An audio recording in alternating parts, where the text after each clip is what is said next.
Hello, and welcome to a new edition of the Mabe podcast. Today, our esteemed guest is the talented Natalia Heckman, who was trained in Russia as a translator in English and French, has taught both English and English as a second language, has been a program specialist for ESL bilingual programs, and wrote this wonderful book called Building Better Writers. Hello, Natalia.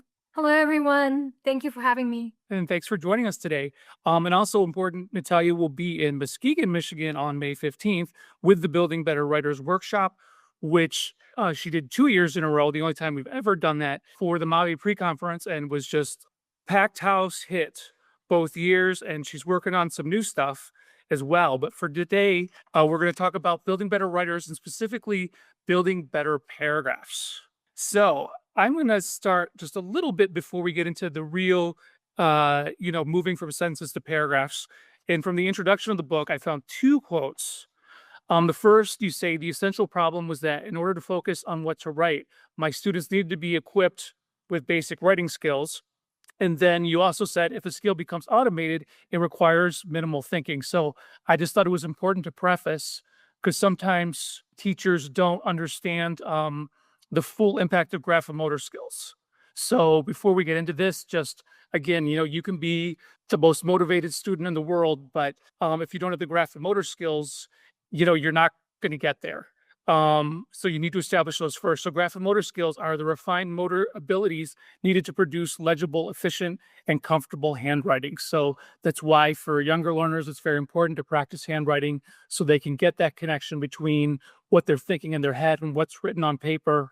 And as they mature, they get better with that. So I just wanted to start with that. And let's get into paragraph writing. You ready? I'm ready. Awesome. So let's start off with this question. How is paragraph writing different from sentence writing? And I'm so happy to be here, excited to talk about this part of the book because in the sessions, as you might have, and I think you did come to one of my sessions, and Yes, I did. so you might remember we do a lot of we pay a lot of attention to the sentence level. So we have so many activities they're sentence level focused. But and I think I say it somewhere in the book, but if you have a student, you have a child in your classroom who can write one sentence, then it means they can write a paragraph. Where is there a sentence, there is a paragraph. So it's very, we're lucky in that sense in English language arts, in ELD, English language development, that many of our skills past, let's say past decoding and past being able to form a word on paper, they're more nesting skills. They're not as much sequential skills. So when I have students who can write a word, who can write a sentence, the same students can produce a paragraph, of course, with certain scaffolding. So we do not have the luxury, and in the secondary especially, of giving them a lot of time to grow and get comfortable where they're maybe successfully independently producing that paragraph effortlessly. But we cannot wait to start like years. So very often, first week in school, in US schools, I have kids who are 15, 16, they're thrown into the classrooms where they are going to write and they're going to be asked to write. And I think the goal for us today, maybe talk about some scaffolds that can make this task, which is doable, but it can make it more not more enjoyable for our students. Yeah. So again, just like with reading, as you mentioned with writing, when you have newcomers, especially your students that aren't fully proficient, you have to do all the things. You want to keep meaning in mind. You don't want to neglect meaning, but you have to start on these other skills, as they're acquiring the English and as they're learning new information for sure. So what skills, you talked about being able to write a sentence, but what skills do students need to write a paragraph independently? I'm so glad that you brought me back to that question that I did not answer on the first time. Okay. So here, and I have my book in front of me, so I like referring to the specific pages. So in case someone is following along with us with that book in their hands, they can actually see what we're referring to. Perfect. So addressing paragraphing skills and the way I structured it in the resource, it's on page 67. where you can see that a paragraph needs to have a certain structure that will be responsive to the genre. Typically, whatever the genre, that whatever your end with the end goal in mind. So do you want that informational writing that might be organized according to some of the informational text patterns? Structure, that's what we typically teach in English language arts. We teach compare contrast, we teach sequencing, we teach cause and effect. So that's what I refer to when I mention structure. The second part, the second skill, and we can actually refer to that as a skill because kids do build it over time. We cannot think that it's just something that happens right away, is coherence. Coherence does not get as much attention. It's not, it's maybe it's a little bit more subtle than structure. Because when you ask someone, what is this paragraph coherent? And they will tell you, yes, this is coherent, this is not. But when you ask what makes it coherent, and that's where we get a little bit more into into details, or what are some things in writing that make our paragraphs coherent. So when we lead from one thought or one sentence to the next, and when things fit well together, that's coherence. So when I can clearly follow the logic from that one thought or one idea to the next, and they all just perfectly, the next one starts where the first one ends. That glue, that logic between sentences, that's what makes it coherence, or makes the coherence of a paragraph. So if you flip to the next page, or kind of like follow along with me, a couple of things that not only help students with writing, but also actually supports reading as well. Teaching those three things. So as I teach coherence, I'm going to say, let's follow the way the paragraph is structured. There might be relationship of whole to part and part to whole. So there might be an idea mentioned, or it's a general statement. When I lead from a general statement to something smaller, like a detail, maybe description, so I'm following the logic of whole to part. When I'm dropping an idea and I'm going to describe something very specific, but then I draw a conclusion based on that description, and I write a sentence that is based on what I just described, but I'm leading from part to whole. So when we read sentences with students, or read paragraphs with students, and you might agree with that as an educator, that mentor text, putting a text on the projector and really going sentence by sentence and looking at the connection between those, that's probably the best way to trace that coherence. So it's not just talking about it. Like what we're doing right now is probably, I don't know, I hope that we hit the mark. But it's just, you can see it in a paragraph. So you can, what I did with my students, and I recommend doing it, I do a lot of coaching now. So that's where most of my work is, in addition to sessions, where we can say, hey guys, look at this word. This is the idea, it's about blank. So let's circle it. What would I put my arrow? Where would we arrow go from this idea to the next one? Can we connect those two words? Can we make that visible? So that's actually fun to do, because sometimes kids will get into it and they argue, like, you know what, that word is more important. That's how they connect. So that's making that visible for the students. So that's part to whole and whole to part. The other one that is very helpful, and I find it helpful also for reading skills, old to new. So typically we present old information before we start something new. So you will say the same. So I have a paragraph on my projector, and I'm going to read sentence by sentence. When I finish the first sentence, I'm going to ask the students, okay, what do we know so far? Now let's read the next one. What information has been already established, but what is new?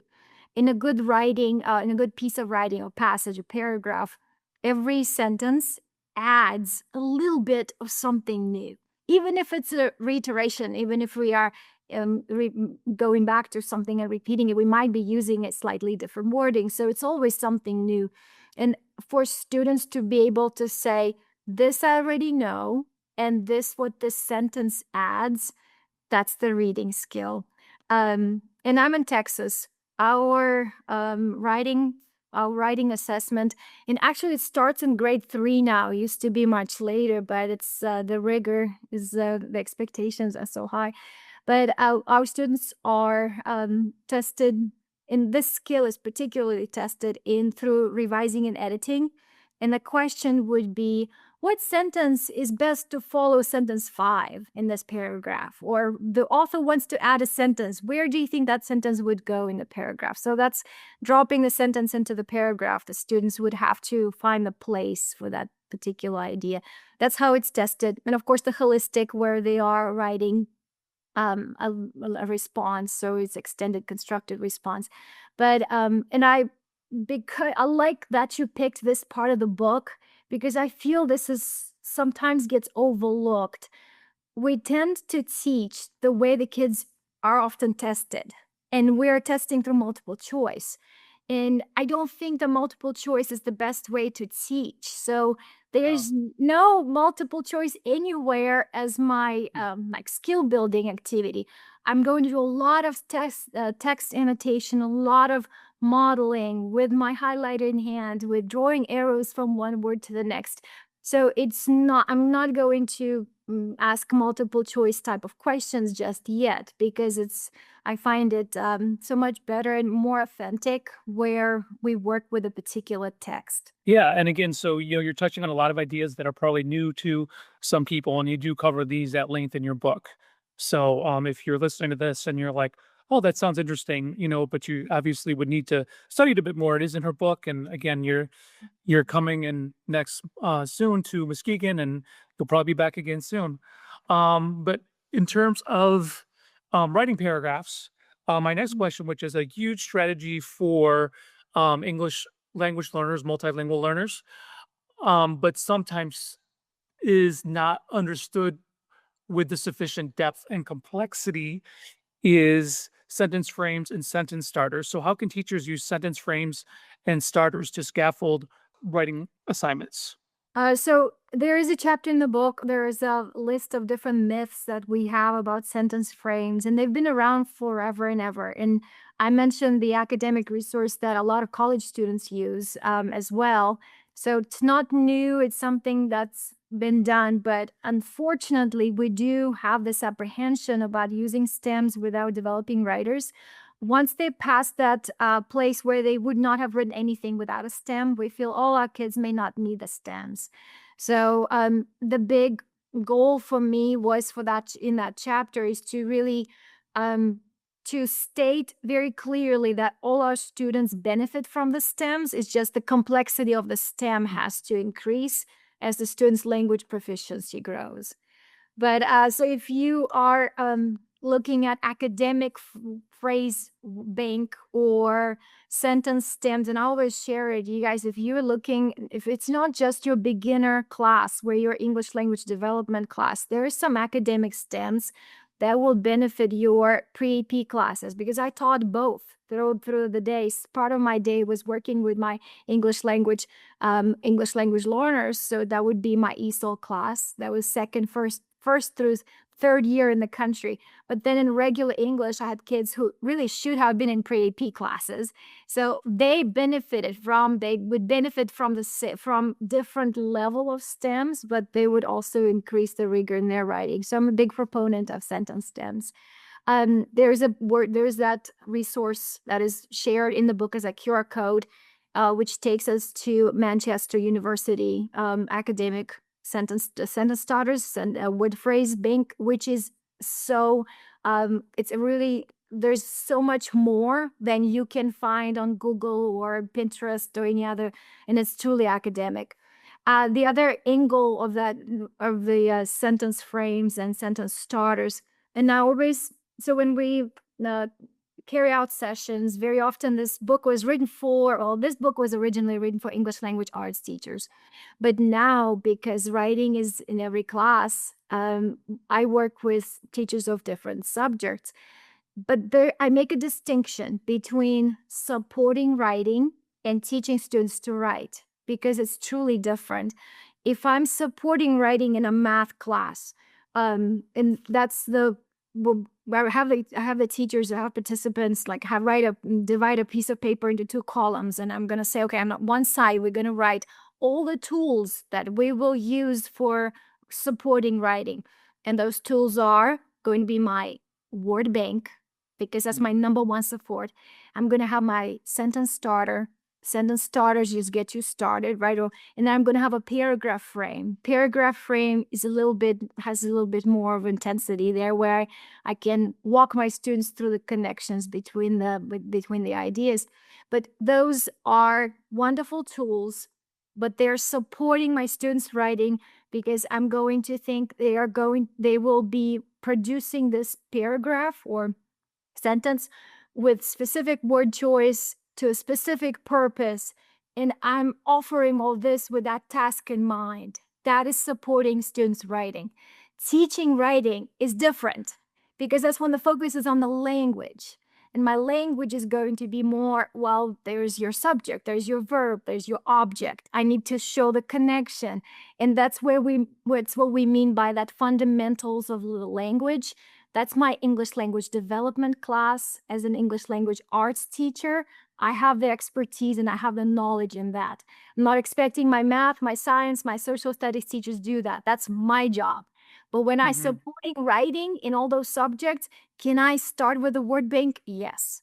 Can I put a sentence starter up? Yes. And can I give them the sentence paragraph frame maybe for extended pieces? So that's the clear distinction. And when we work with English language arts teachers, and I think even when I work with different subject teachers, once they see those tools, they think, oh, that's easy. Of course I can do that. We can do it in every class. And that's probably should. And I think for the most part, everyone's heart is in the right place. It's just offering the right tools. If I know this is going to be great for my kids, it will improve the quality of the students' writing. Of course, I'm going to put up a word bank and so many things that may be already on my walls. I'll remind my students to use it. Same thing with sentence starters. Yeah. So, I actually have a question that leads into, but before that, I just wanted to reiterate, the complexity of sentence stems. That's like in Michigan, where we the state. So, depending on the proficiency levels, they actually have guidelines within the standards, what a sentence stem looks like for for a level one, level two. An incoming student is very different than a student that's a level three or four or five, because they don't need supports. They need some supports, but not the same level. And something else that I was visualizing as you were talking, which I just think is so powerful too, is when you can have, and I believe it's in your colleague Michelle Izquierdo's book, um, sentence stems that relate to the different kinds of writing, be it persuasive, compare, contrast, cause and effect, explanation, like learning sentence stems with that correlate with the different types of writing. So then, if a student identifies that the task requires compare and contrast, you can draw on these sentence stems, and then with time they become internalized, right? I agree with you 100%. If they so this There's nothing wrong with memorizing those Mhm. wonderful sentence starters that will serve the purpose.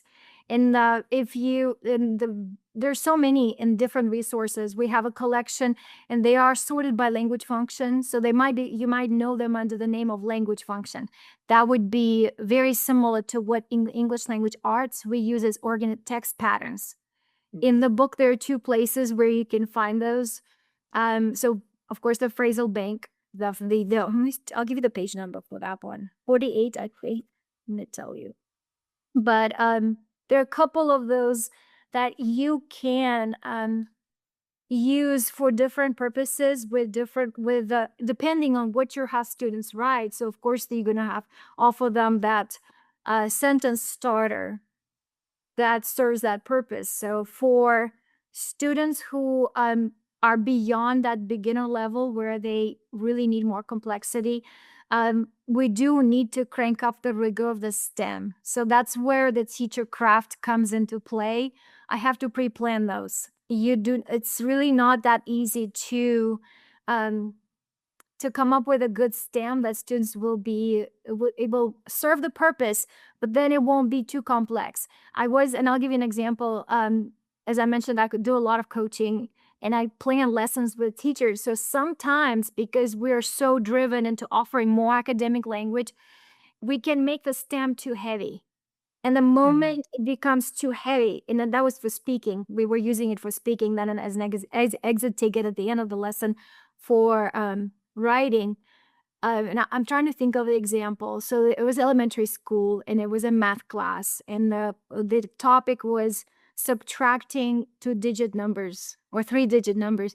So our goal was for the students to describe the process. So that would be first, I do blah blah blah. Second, so when we built that starter, we said, well, I'm going to say, when I subtract 3-digit numbers, but that was too heavy. It's not natural. We're not going to say every time we describe the process, when I subtract 3-digit numbers. And it's not expected of them. It's not, and it was a mouthful, and it's not and so when you really talk through those stems or write through those stems, we want to make sure it's truly a scaffold, and it's not too heavy where the students will be almost like, oh my gosh, why do I have to say all of that? So And we don't want to fire. give them, we still want their ideas. We want, again, this functional 100%. language to get them started. We don't want to answer parts on their behalf. Yep. And I'm trying to think of the activity that was really so much fun to do. In the book, it's called cubing. So if and it's really the reason I like it, because it gives you an opportunity to use those different language functions. And with the stems, with a fun topic, you can really cube anything. So if you turn to page 243, or if you're following along with us, you can glance on page 243.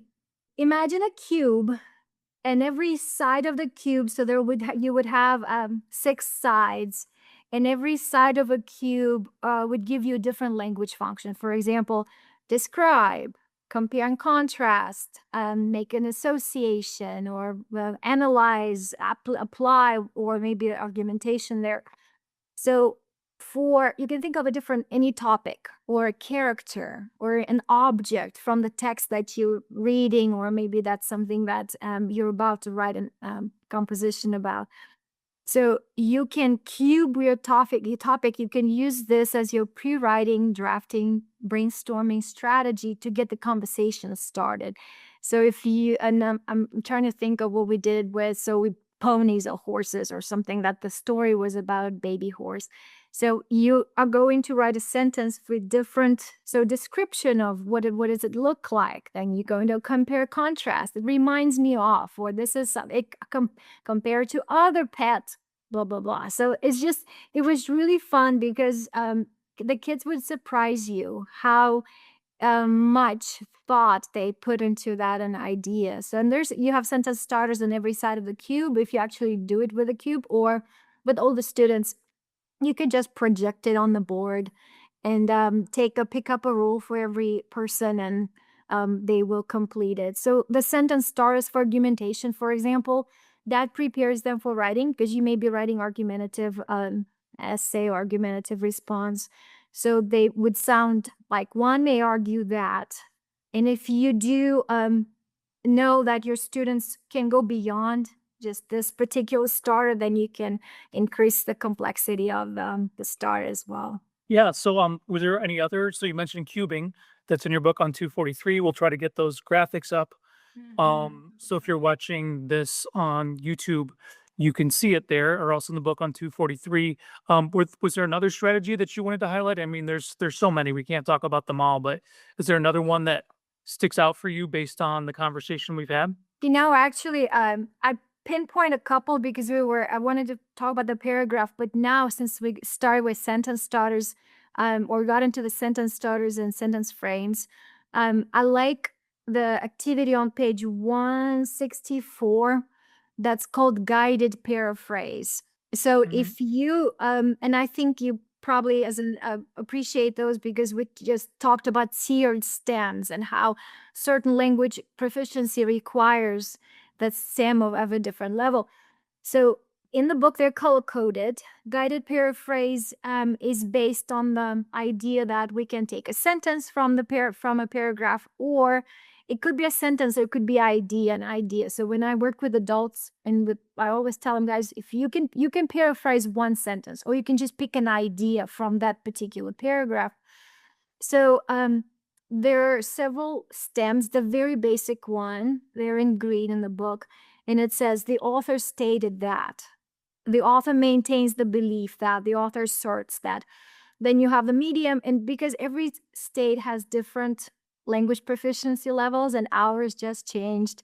So in the book, it's not geared towards any state. It's just you have easy, medium, and pretty much hard. So once you get to the red stems, notice how your active voice changes to passive voice. In academic writing, we see a lot of that. And in especially for actually starting in grade 4, our students read a lot of informational text for different purposes. So being able to recognize how this particular grammatical structure functions in the text. If I can write it, I can understand it another person's reading, another person's created text. So if you look at the red ones, the red sentence starter, it would say, the author's point of view on blank is revealed by. It's pretty much the same idea that we can express in a simpler way, but this is how it might be stated in your academic writing. And so it does kind of lead our students up to higher proficiency by giving them a little bit more challenge on each paraphrase. Yeah, excellent. Well, thank you so much for talking with me today. Again, like these are writing is a very complex task, and even a 6 hour one day workshop with you. I mean, it gives you a good start, but it's something you always have to watch your students and work at. But did you have any final thoughts on this before I announce some things related to you that we'll all be excited to hear? Well, I honestly, when you, it's like a closing thought, and I always feel like education, what are some things that I would do maybe differently or better if I had to go back to the classroom and had a Mhm. second had a second go at, which I am in the classroom, but it's different. It's not the same when the students are not my students, and I'm modeling maybe a tiny strategy versus being with the same students for years. 3 years was probably the longest I had the same student in my classroom. But I always I try to make it differentiate between the sentence work. It doesn't have to be boring, but sentence work requires accuracy. It's me teaching writing explicitly. Then when we move to paragraphs, more and more is moving towards that meaning. So, and it's not that sentence is done unguided by meaning. They are, but I'm more technical in the way I teach it. The moment we move to paragraphs and compositions, that's your ELAR side kicks in. It's not about a language acquisition as much as about supporting the meaning of the paragraph, the process of putting the paragraphs together. So I always feel that when I teach sentences, I dig into my linguistics, learning English, learning French, learning all the new languages. What are some things I needed to know to be able to communicate? Once I get into the paragraphs, I really, it just like, it's all English language arts, where everything you know about English language arts, how do I make it simple enough for my students of any language proficiency be able to follow, because they can do it if I find a way to get my point across, if I'm giving them the access to the language that I'm using. So, and I sometimes I maybe not as much as in the past, but we do equate students' language proficiency with their cognitive ability, and I hope one day we'll be in the world where that's not Mhm. the case, because our kids can do so much more than what they can write or say. They can understand so much more, and it's our goal to keep the rigor up in the classroom and be able to offer them the tasks that are truly deserving their attention. So it's not rote memorization. It's not just mechanical copying things from one place to another. It's truly writing. So that's what I would like to close with. All right, thank you so much. And so this book, Building Better Writers, is available on silencieducation.com. You have a blog, nataliaesl.edublogs.org. And if you just, because I did it earlier, if you Google, if one Googles your name, this will all come up. And so I recently, like 2 days ago, got wind of something, and then you confirmed it for me in an email yesterday. So you have another book coming out. Yes, I'm so excited about building better readers. So that's a sequel. That's- Mm.